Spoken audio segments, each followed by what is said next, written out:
Hello, and welcome to another edition of Truth and Rhythm, brought to you by funkinstuff.net.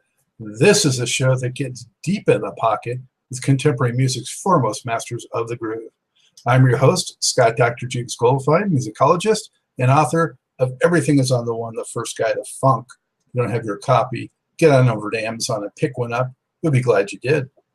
Whether you're watching or listening, as always, I thank you very much for your continued interest and support. And if you haven't already subscribed, why don't you get on over to YouTube and subscribe to the Funkin' Stuff channel, which is the home of Truth and Rhythm. And if you've already subscribed, tell a friend.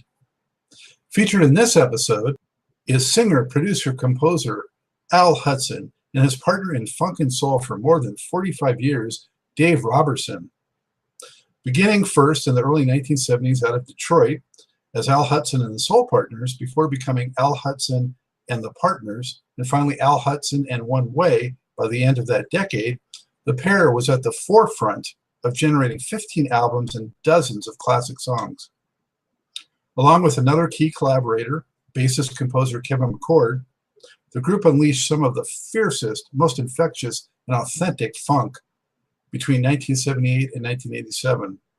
Between those and a few soul-oriented songs, they notched 13 top 40 R&B singles during a 7-year stretch, 5 of them reaching the top 10 between 1982 and 1987, including their biggest hit, the throbbing Cutie Pie.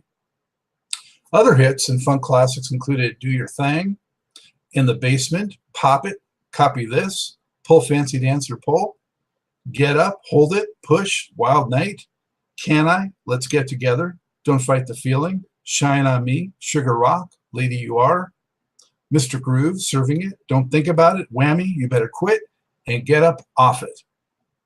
Wow, that is some list. Although that was quite a run, the group did eventually lose some complexity in its sound and momentum with the death of mentor-producer Al Perkins, which was also a tremendous emotional blow to the band, as well as the eventual departure of McCord in the mid-1980s. A label change from MCA to Capitol in 1988 brought the ironically titled A New Beginning, which scarcely charted and was to be the final one-way album. The fantastic news is that, led by Hudson and Roberson, One Way is not only performing again, but also planning to release its first new music in 30 years. In the most in-depth accounting of the One Way saga, Hudson and Roberson talk about the early days, all of their albums and those amazing tracks, memories from the road, their most unforgettable experiences, and how thrilled they are to be delivering their stellar sounds to audiences once again. As a fan since 1979, I have always felt One Way was a bit enigmatic and often overlooked as being a top-shelf funk R&B band. I have been trying to track them down and bring the One Way story to Truth and Rhythm viewers for at least a year, which makes this all the more personally gratifying to be able to do so now. Instrumental in helping that happen was music manager Belinda Preval, who had helped him previously to get Brick on Truth and Rhythm. She connected me with One Way's manager, Cal Spencer, who then was very involved in bringing this to fruition. So very grateful and much thanks to them. You know, I would gladly stack One Way's hottest dozen or so most wicked grooves against any act that has ever scratched a guitar, plucked a bass, or thumped a drum. Let there be no doubt that One Way is one of the best ways to funk. I'm so pleased to welcome to the Truth and Rhythm mothership singer, producer, composer Al Hudson and guitarist, composer, arranger Dave Roberson, co-founders of the fantastic 1970s and 1980s funk R&B band One Way. Hey, gentlemen, all righty now. One Way. There ain't but one way. That's right. Oh, absolutely. That's right. If you want to get funky, it's only one way to do it. Well, guys, so glad to have you coming to us live from Detroit, right? That's right. Yes. Correct. Yeah. All right. That's a cradle of funk and soul right there, if there ever was one. Absolutely. Absolutely. Absolutely. Yeah. So for our viewers, Dave is on the right, Al's on the left. There you go. Yeah. No name tags necessary. Right, exactly. Well, I got to tell you, as I was telling you before we went on air, I just want the listeners to know too what a huge fan I am. Been following you since Pop It in like 1979, 1980. Got all the records after that. I was a disc jockey. You were a big part of that, you know, and keeping the dance floor moving and keeping the people working up a good sweat, you know. So Yeah, much appreciated. Sounds good.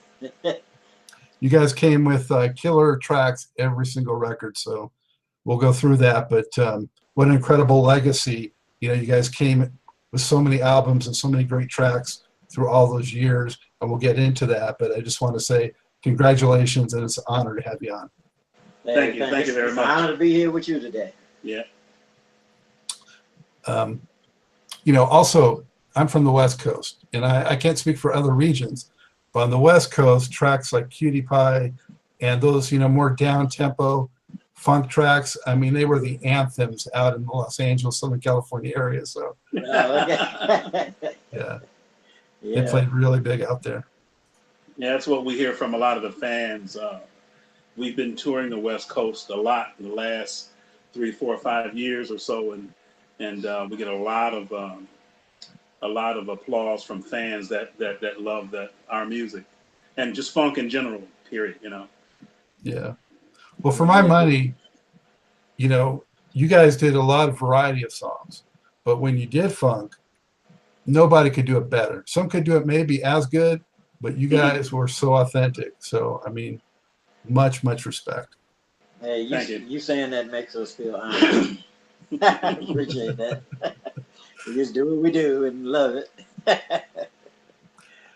Well, so guys, let's go back a little ways down memory lane to get started. I think you came out of the Detroit area originally, right? So could you tell me about, you know, a little bit about your childhood, where you're from, and how you first got into music?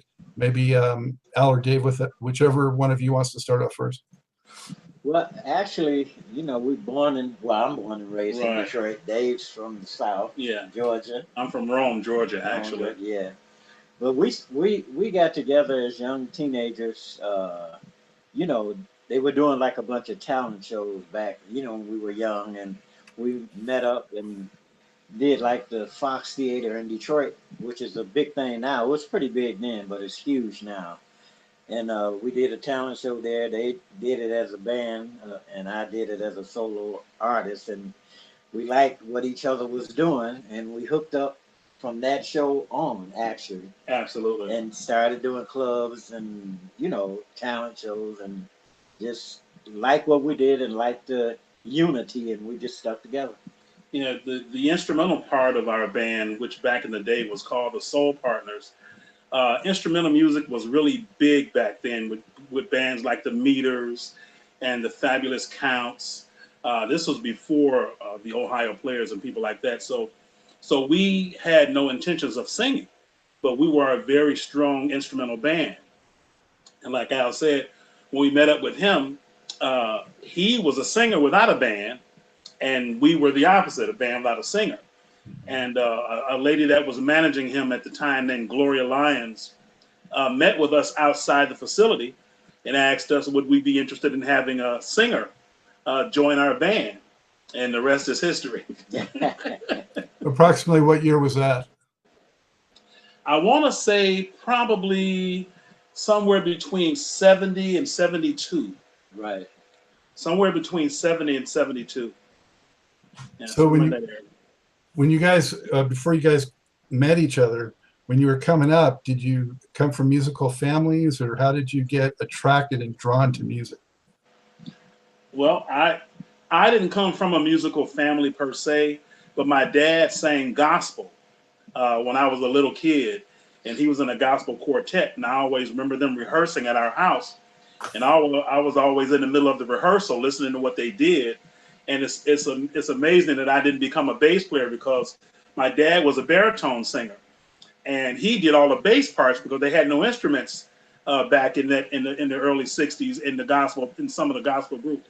So he did all the low notes, and he hummed the bass lines. So I kind of learned to do that, and so that's kind of, I guess, where my musical thing stimulated from. And myself, I had a brother my late brother anyway. His name was Johnny Hudson, and he was singing with different groups around the city. And he was very, very talented at singing, Yeah. and he knew the notes, and he'd tell you when it's off a little bit. I don't care if it's like Dave does now. If it's a hair off, he gets on you. No, that wasn't right. That's a little flat. That's no, no, no, no. And then I used to go to different rehearsals with him. Carl Carlton, I know you know about Carl Carlton, and he was one of the people who were working with my brother, at the same place rehearsing. And I met up with him and talked with him and, got some ideas, and we just started doing our own thing. And I really just went on to doing shows and talent shows for the high school that I was in, Southeastern, and just carried on from there. Yeah, Al's brother Johnny, I have to give him a round of applause because he was probably our biggest critic back then, and we respected it because we knew that he knew what he was talking about. So we respected his opinion, and he would let us know. And if something was wrong, as soon as the show was done, he'd come in, tell us what we did wrong, and we moved on from there. Yeah, I get mad at him and love him even more. Oh, I thought we did good. Tough love. We all need some of that. Yeah, yes. So, who are some of your early influences musically?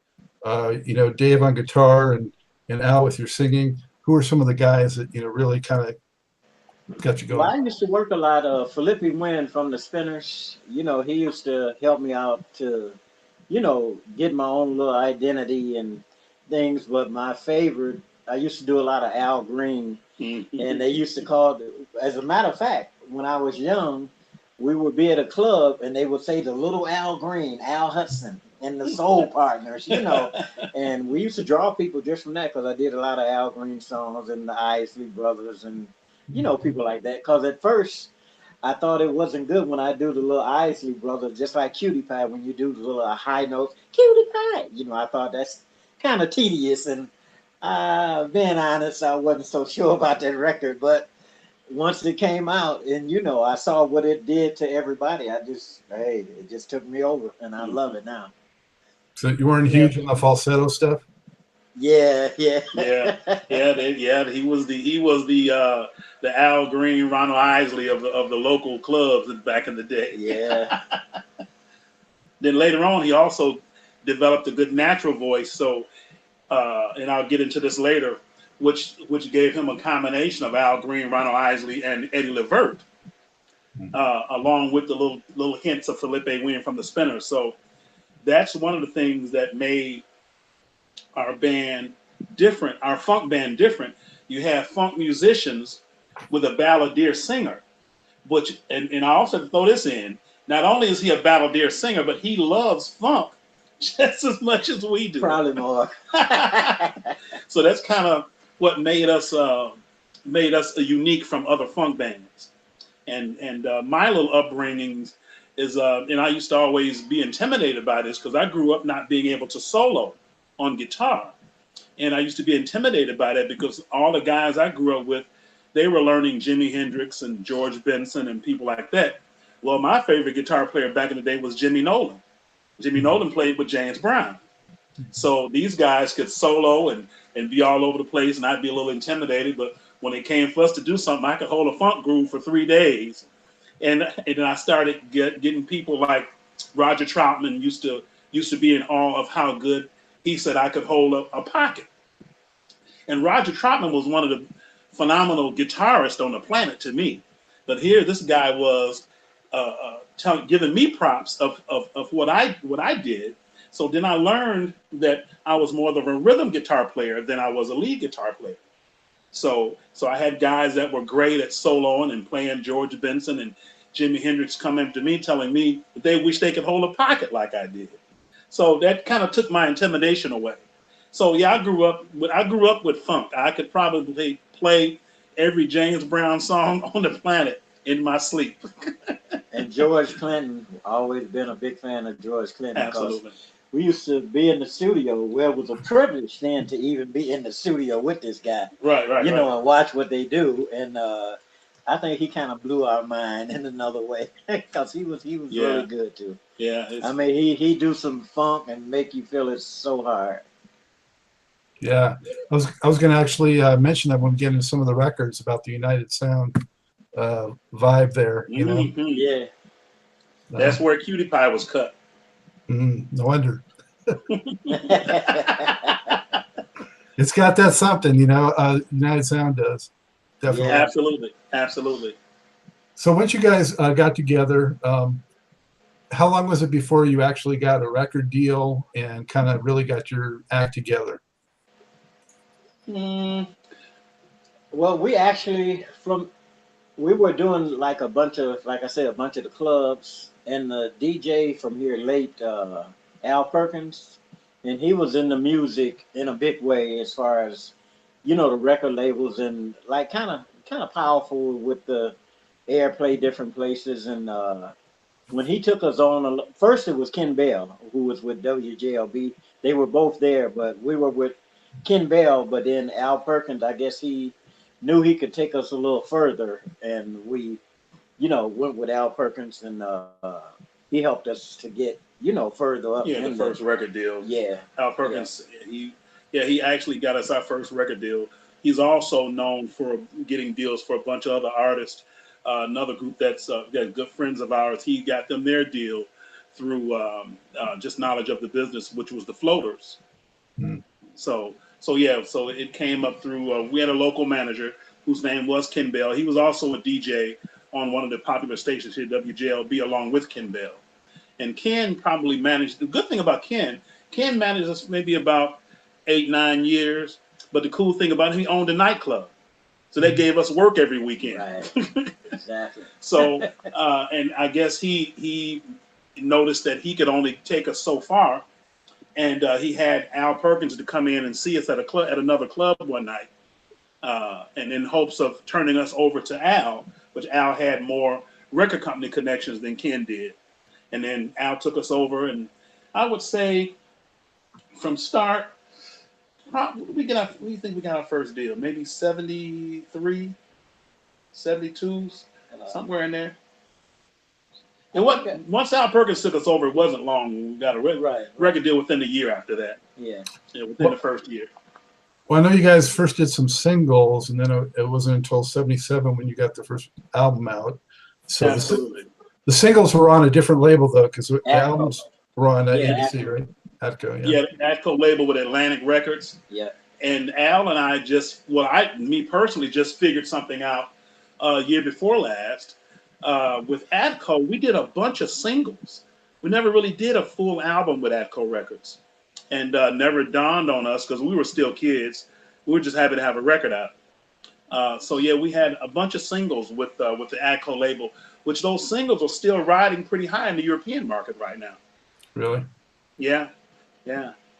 So I haven't heard the singles. I've heard all the albums, but those singles, did you redo any of those, or are they all just only on those singles? We didn't redo any of them, but they're all still on singles. But here's the good thing too. We actually, because of those singles, got a show. We did a show year before last over in Blackpool, England, via a gentleman named Ralph T. with a company called Expansion Records, whom also does concerts over there periodically. So he brought us over for a show. The majority of the songs that we performed on the show was a bunch of those Atco singles. And during the time when we did the performance, he got permission from Atlantic, or whoever the publisher was back then, where he actually released a new CD called Al Hudson and the Soul Partners / One Way, the Atco Years. So that was released at the same time we did the concert, which was January. We did it New Year's Eve. Yeah, I think the first 2015 to 16. I'm About Loving You. Yeah, so he released a new CD. I guess I could say 2016. Right. Again, Al Hudson in One Way / Al Hudson and the Soul Partners, the Atco Years. So it's available. Oh, that's excellent. So that piece of history lives in the digital world. That's great. Absolutely. You know, there's definitely been a lot of struggles with that. so many of the labels were so slow to move the vinyl into CDs and the digital age. So I'm glad to hear that finally made it. Yeah, absolutely. So how did you get your ABC deal? And tell me about what the band was like at that time in terms of, how much did you, woodshed, and how much did you work on writing songs, and what was it like in the band at that time? Well, what was the first part of the question again? That's How did we get with ABC? Okay.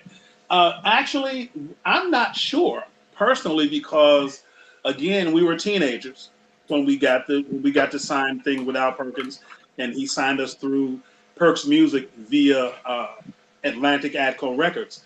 So I'm not sure how we ended up with on the ABC label. So I have no clue of how that happened. But the woodshed where we wrote a lot of the music was Al's basement, because that was our rehearsal spot. Yeah. So we wrote a lot of songs in his basement as a band, so to speak. And it's funny too because back then we didn't call it writing a song. We would always say, "Let's make up a song." Right, exactly. That sounds more fun.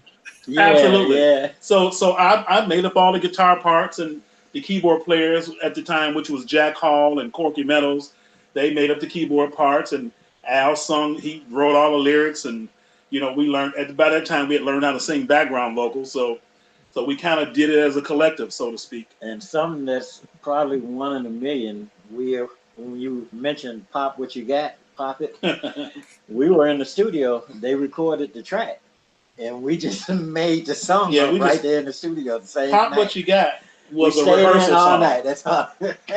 We had just got to the studio for a recording session, right? And the band was kind of warming up, getting ready to cut some stuff, and we warmed up into this groove. So we kept it, and Al wrote some lyrics to it, and it ended up being "Pop What You Got." Right, exactly. A lot of those, I found that a lot of those things just kind of stumble onto, end up being something special, Yep. Go ahead, Al. Well, so when you were creating the songs back then, who was sort of the leader? I mean, how did the production process take place? Well, as far as that goes, Kevin and Dave did more of the, leading the stuff, but Kevin McCord, he was real big with one way as far as like different grooves and stuff. And some of the stuff, even though it were Kevin, it was also, anytime there's a Kevin, there's a Dave, because Dave's funk carries everything that we did. And even his guitar playing on the ballads, he's a big part of writing. And, we sit together and we feel each other and feel what we do and, just make it work. But it was Kevin, McCord, Dave Roberson, and myself. I say as a team, I say we all did it together, probably not separately, more conjuncturally. That's what I would say. And Kevin and I were neighbors. We grew up together as kids, and he lived across the street from me. So he was as big of a James Brown fan as I was. And the cool part on his side, his mother was even a bigger James Brown fan than both of us. So she encouraged us listening to James Brown and learning his songs, and that's kind of where a lot of the funk came from, between Kevin McCord and myself. Did you get to go see James Brown in the 70s perform? We worked with James Brown quite a bit. Yeah. We were on the road with James Brown and Rick James. I mean, these were our idols, but we were blessed to work with them quite a bit. James Brown, we was on the road with him for about 3 months. We learned a lot. Yes, sir. Learned a lot from that man. Yes, sir. And I tell you, he was strong on himself, and I have to agree with him to a degree. He would always say everything danceable arrived from his music, even disco. The original disco man. I remember he put that record out. Absolutely, absolutely. Like, people would never know, but it meant so much to me when we were working with him all this time, touring together. And he used to call my house, and I used to, let everybody know James Brown gonna call me at a certain time. You know, hell, you know, can you come on? Can you do this? Can you do that? And had Danny Ray calling, you know, and different stuff, and it just meant so much. It's like we've done more than what we even know, you know, and it's been a good road. It's been a good road. And even Rick James, you know, he's a cool-hearted person. I don't know what goes on with everything in his life, but I know as far as he and I, and you know, we'd be on stage together. He'd be holding my kids. You know, I mean, it's just. I think we've been blessed more than we even know. It just feels good to know what we've done in our days. You know, and that people appreciate us more than we probably appreciate ourselves. So it's all good. And to look at it too, we've had an extraordinarily great career. I mean, Scott, we've performed with people like Billy Paul, the Temptations, the Four Tops. That we toured with the Spinners for about a year. So we've had the pleasure of not only playing with funk acts, but we've played with people that were way away from our genre of music. Bobby Womack, we've played with the Manhattans. You name it, we probably toured with or did gigs with everybody except for the Jackson 5 and Earth, Wind and Fire. Yep, and we're working now a lot with the Barcades. It's been, you know, and Confunction. You know, I mean, it's just different people who we enjoy, just, you know, as our idols, and now we all just working together. Back in the day, you had to battle when you do a show. Now we just have fun. Yeah, just have fun. That's the cool part for me too, is being able to be on shows with groups that we idolize, like the Whispers. Whispers is probably one of my favorite singing groups on the planet. So, you know, when we gig with them, I'm definitely staying to see their show when we're done. That's great. Well, so I'm going to hopefully refresh your memory on some of this stuff. I know it's a long time ago, and like you said, a lot of it's sort of a blur because you've done so much. But yeah, at ABC you have the 4 records, and I would say you started to get sort of that one-way sound on the tail end of those Partners records. Is that fair to say? Yeah.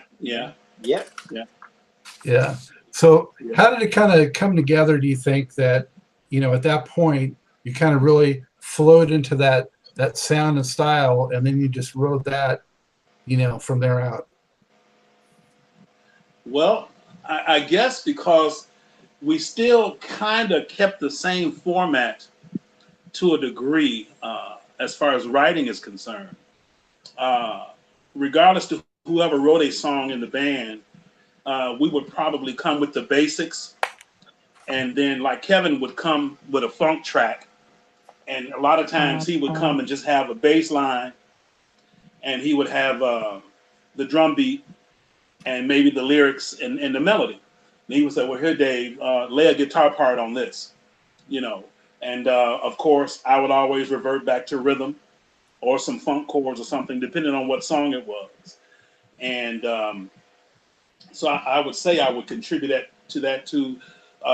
He would do the same thing with the other keyboardists. See, well, here's the basic chords, play to this or play this, you know, because of course I can play a little piano, but our keyboard players are way more better at it than I am. So once I would give them a melody, they would take it to the next level. Same thing with Kevin McCord. He would come with a song and say, well, here, guys, here's the track. Take it and take it to the keyboard part to the next level. He did the same thing with Al. Yeah. And Kevin wrote a song. Right, exactly. He would give it to Al, and Al would take it. Right. Do you feel like, I mean, I think Kevin is a tremendous keyboardist, one of, you know, belongs in the pantheon with all the great funk keyboard players. Do you think he kind of doesn't get as much notice as the other guys? Say it again. I'm sorry. You said, now Kevin was the bass player, remember? Yep. Oh, the keyboard player was who? Well, okay, let me put it to you like this. Keyboard player was Jack Hall, Corky Meadows, who's Jonathan Meadows. Then we had a keyboard player named Leroy Hyder. Now, even though they played keys, now no, we're not going to get it too off the track. A lot of the simpler tracks that Kevin did, he laid the keys himself. because it was like a 2 or 3 chord, just a little funk groove lick, like a tap, tap, tap thing.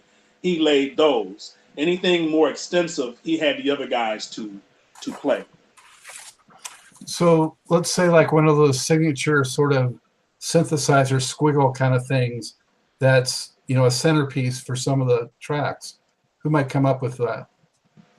I would say you with them little boxes. Yeah, Between you talking about the music? Yeah, Neutrons. Yeah, somewhere between myself, Kevin, Jack Hall, and Corky Meadows. A lot of times we would all be in the studio together, and kind of whoever had the best lick, we would just use that particular part. So we just kind of did a lot of stuff together. You know, fortunately, I was the only guitar player, so nobody else could. But the keyboard parts came in.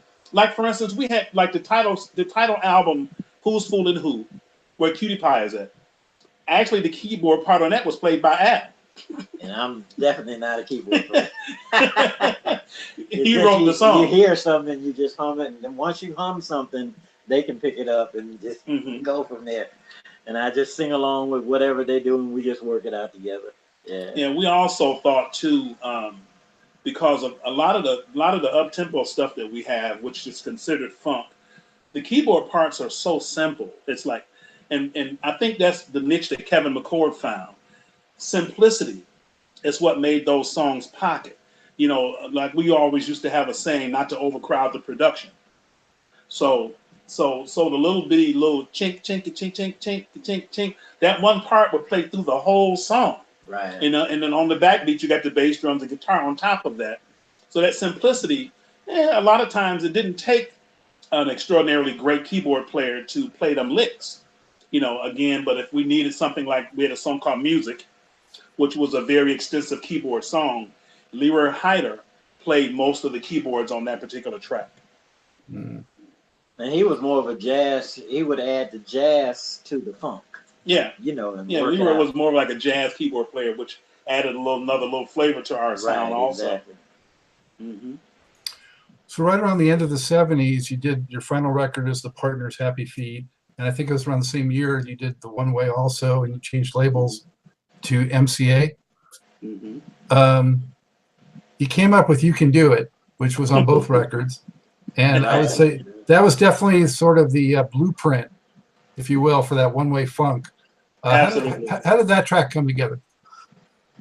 You Can Do It. I'm not absolutely 1,000% sure, but just digging in my memory, you can throw in whatever you remember. We both remember half of it. Right. You Can Do It, or the concept I think originally was between you and Kevin. Yeah. Was Kevin McCord, Al Hudson idea. Again, once they brought it to the table, I of course created the guitar part for that track, and that was during the disco era, which You Can Do It was probably our first on the ABC label, was probably our first major hit, and that's why it ended over on both albums. So when they put it out on the ABC label, and then MCA bought the ABC label, and when the next album came out, they swapped it out and put it on the next One Way project, and it continued to sell. But yeah, I think that was a combination of the idea came from Kevin and Al.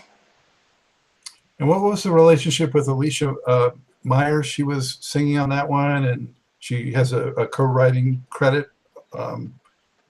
And then she went on to do her own records with MCA. What was her tie-in with One Way and the Partners? Actually, Alicia Myers, being honest about it, when we grew up together, you know, her family and my family were so close. I didn't know that we weren't really cousins. We grew up as cousins, you know, and we were just that close. Her mother was my mother's best friend, her father, my dad's best friend. But growing up, you know, you're a little kid and you say, oh, that's your cousin, how people do, but I really thought it wasn't.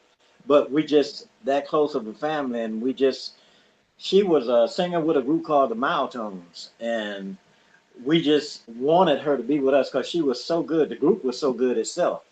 But, you know, and we asked Alicia, you know, would she be a part of the group? And we didn't know if she would or not, but she decided to come along with us. And from there, once she got with us, Alicia Myers is a person that was really, I wouldn't say too good for the group, but I would say too good to be stuck in a group when you can be such a solo artist and, advance so far yourself. And that's really what happened. That's why she ended up doing a solo project and going on from there. But we still work together periodically. Yeah, she was. She was with us in Blackpool. Yeah, we went to England. Yeah, she was there. Yeah. And I talk to him all the time. Yeah, well, I noticed, Al, your name was on her records too. So. Right. Yeah. Fortunately, when they decided to do a solo project on her, she was still a part of our production company. So, of course, Al Perkins had us to write and compose a lot of her material. And the ones we didn't compose, which were composed by Kevin McCord, we still played all the backup tracks. So all the guitar work on all of her songs, except for Say, Say, Say, is myself. On Say, Say, Say, the one guitar lick was done by Terry Lewis of the Jimmy Jam and Terry Lewis duo. Yeah. And the piano part, which was originally done by Kevin McCord, once it got to LA with Lowell Silas and Gerald Busby, they took Kevin's piano part off and had Joe Sample to play what Kevin played and just took it to another level. Yeah, well, Joe Sample, he can definitely take it to the stratosphere. Yes, Lord. Yes. He definitely did. Yeah. So again, through that, we've had a lot of interesting things going on. If I can, I want to back up to the Atco years for half a second. Al actually recorded a couple of tracks using Al Green's band. We did a remake of I've Been Loving You Too Long. So they flew him to Memphis and had Al Green's band to lay the track. And he did, vocals down there too? And I did the vocals in New York. Okay. And the Average White Band did the background on that song. Okay. So we've had some things. Yeah. Well, that must have been a thrill, Al, when you did that. Oh yeah, for real, for sure. Wow, pinching yourself, right? Yes, sir. and you would think most band members would be jealous. We were not. We were like in awe, that we had these cats play on our music, which was a good thing. Yep, some things were so good. I said, why me? What did I do? Yeah. Leading a charmed life, for sure. Absolutely. So, we mentioned United Sound earlier, and that last record was recorded there. A lot of the stuff was. And I know she had Carl Butch Small doing percussion. I know he also played with P-Funk. So there's some tie in there with the George Clinton P-Funk thing, and Jim Vitti, as an engineer, did the P-Funk records. What was it like in that environment? Back then, we didn't think about it much. It was kind of a norm, it was kind of a norm because all those cats were always around the studio. And if we got to set in on a session, it was cool. And it didn't hit us. I think all the stuff that we've done, such as that, and being in those types of environments, probably didn't actually hit us good to maybe 10 or 15 years ago. Right. When we sat down and really thought about, man, do you realize what we've done, the people that we've been around? Right. And Carl Butch Small, it's funny you mentioned his name. I mean, not just real recently, but we were over at a club and we just started jamming. And yeah, he's a good friend. Yeah. It's just it's personal as much as it is musical. Yeah. So, I've done sessions for him. His son had a rap group a couple of years ago. I went over and did some guitar tracks. And as a matter of fact, Carl is playing with the Spinners right now. And also, Carl had me come out to LA to do a thing with Corrupt. Yeah. Some hooks and stuff for some of the rap groups that was with Death Row. Right. Yeah, well, those kind of grooves that you guys laid down, we were talking about earlier, and how they're loved in the West Coast, definitely influenced a lot of that West Coast rap and gangster rap. Yeah. But how'd you guys come up with the One Way name when you switched labels? Well, actually, back in the day, we were like Al Hudson and Soul Partners, so it was a stigma by using the word soul. So we had to really come up with a name because we were trying to get what on CKLW. The long-sided. Yeah. The record company was trying to push us in the pop market. Right. And the word soul wouldn't let them get us on pop stations back in the day. Right. So go ahead. And we just came up, you know, like One Way to God, and then actually in all the street signs, the free advertisement, you know, and so we just said we'll be one way and just go one way just means one way straight forward, never look back. And just kept it from there. Record companies seem to like it. Yeah. Isn't it crazy how that's changed though? I mean, one time Yeah. it was like race records, then it was soul, then it was R&B, then it was black, then it was urban. Right. Absolutely. Exactly. Yeah, I tell my kids how back in the day you would never hear Justin Bieber on a black radio station, or you wouldn't hear Michael Jackson or Prince on a pop radio station. You know, so yeah, now I'm actually kind of loving it because it's giving all people an ear to all types of music. You know, so I think it's a good thing, so to speak. Oh yeah, I mean, segregated radio was not cool. Absolutely, right, exactly. Absolutely. Well, segregation's never cool, but yeah. Yeah. Could you imagine how many more tickets we're selling at concerts now?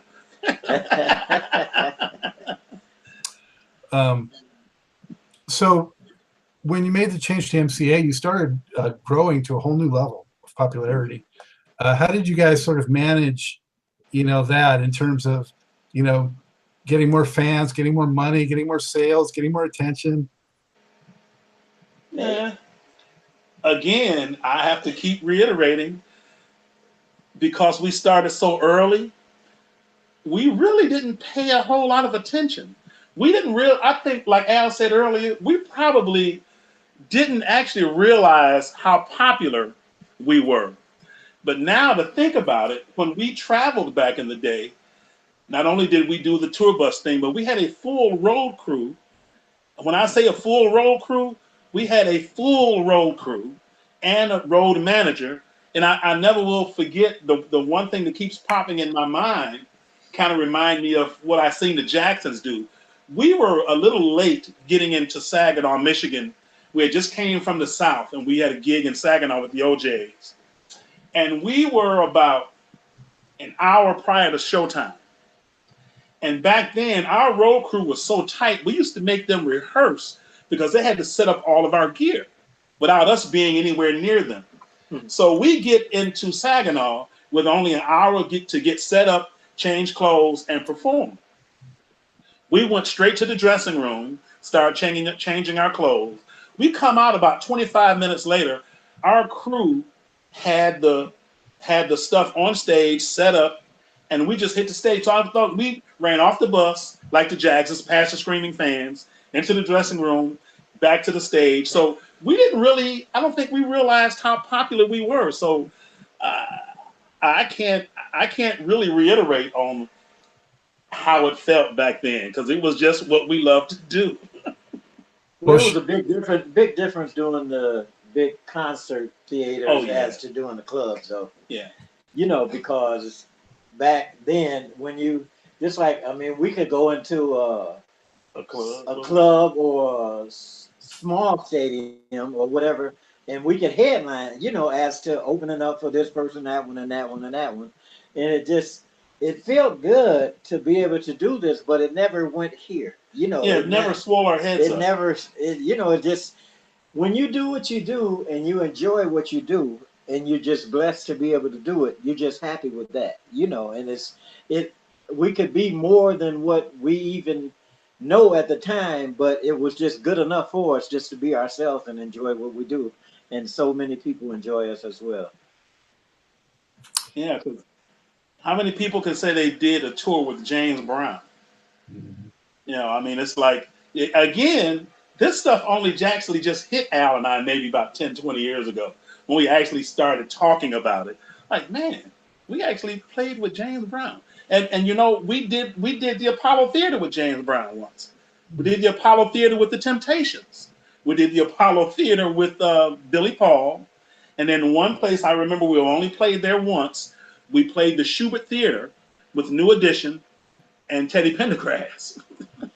And I can tell you one thing for the history books, that if we didn't tell it, it wouldn't be known. When we were out with James Brown, he was rehearsing and he got mad at his band in St. Louis. And he had them stop, and he had One Way. to come and play behind him, because just for attitude problem to show the band you aren't the only one who could do this. But it's nothing that the movie would ever know, or anybody else, if we didn't tell it ourselves. But it was, you know, it's something to remember, though. So you were actually a JB for a day?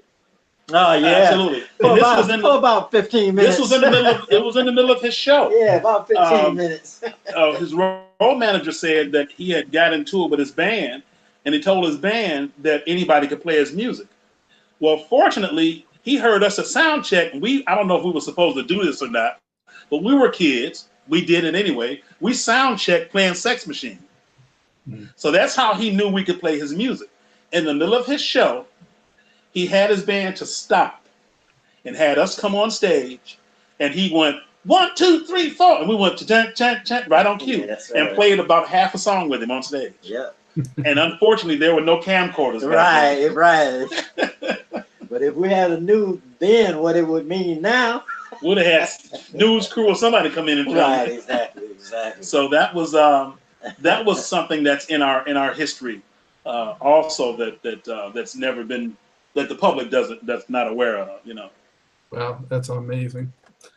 So, Al and Dave, that first record, One Way, was just called, actually, the first two records had the same name. How did that happen? They're both One Way featuring Al Hudson. What happened there?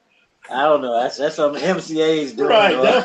That was some record company stuff. Beyond.